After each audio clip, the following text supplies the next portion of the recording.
Alright guys, another day, another review. This one we've got Dying Light 2. The parkour, zombie killing, survival game.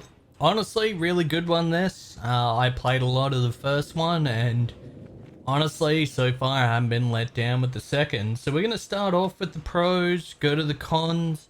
Again, there's a lot of little bits and pieces that are more frustrating than cons, but we'll talk about that throughout the gameplay footage. But we'll start out with the pros, the good points of the game. Now, the zombie kills in this are really satisfying. Like the mechanics and stuff are there as well, and that's fine. But when you get a zombie kill, it just feels really good. And I think that's very important, especially in a game like this where the focus is on, running and avoiding zombie combat. The fact that they made the zombie kills feel good means that you'd be more likely to take a risk and just to kind of see the kill than, if it wasn't satisfying to actually do it. The world is really pretty. They did a really good job of giving you like the feel of a zombie apocalypse, and they set the atmosphere so well. Like the dark areas when you're trying to sneak past infected and stuff, it feels very stressful. Like you feel the panic that you don't want to wake them up or alert some of the special zombies that run around these locations. The atmosphere in general is just top notch. I cannot speak highly enough about this. The weapon crafting system's interesting, and there's some good points and some bad points. Personally, I prefer the more over top style, like the Dead Rising series, and I mean that's just personal preference, I suppose. I like the over the top nature of this. The weapons breaking is a little frustrating. I think they should have increased the amount of time weapons last in this one, but they tend to look nice, and any modifications you make have a really big presence on it, so I can't really talk bad about how the weapons look. It's just how quickly they degrade. So we're going to get into the cons of it. Now, I've got a pretty powerful PC. I've got a 9900K and a 3090.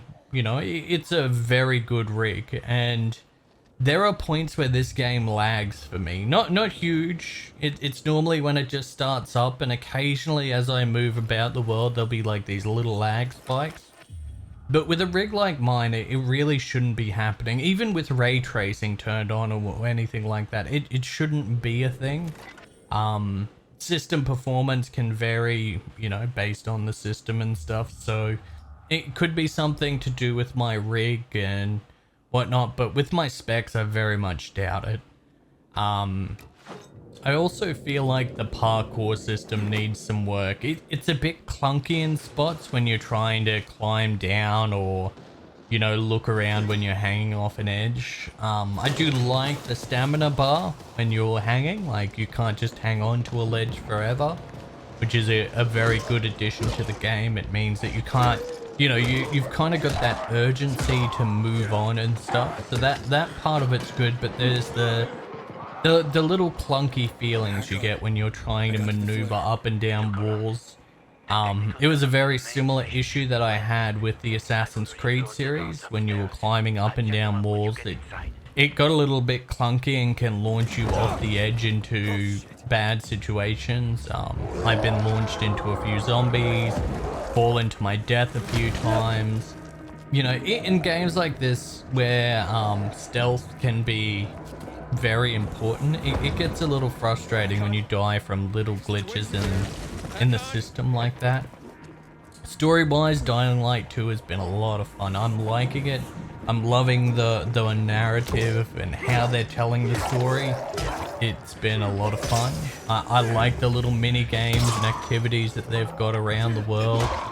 I do wish that the world felt a little bit more I don't know what the word is, a little bit more randomized. You know, you go around to certain rooftops and you can kind of predict when you're gonna see some zombies up there, and then the NPCs kind of run over to dead zombies and stand there, and their dialogue doesn't really fit. So that's a little silly, but you know, definitely doesn't break the game or anything. So I've got to give you my final thoughts here, and I got to say that the game is good. I would recommend it. Maybe not at full price, but if you can get it on sale, definitely a worthy purchase. Like I said, story's good, gameplay is good. All around, it's a good game. I wouldn't say it's spectacular, but definitely worth playing through at least once. The gore and mechanics and stuff within the game are reasonably well done, with the exception of the few issues with the parkour system. But with that said, my name's Mad Rush. This here's the Madhouse, and you guys are fucking awesome. I hope you have a wonderful morning, evening, or night, whatever the case may be, and I'll see you all in the next one.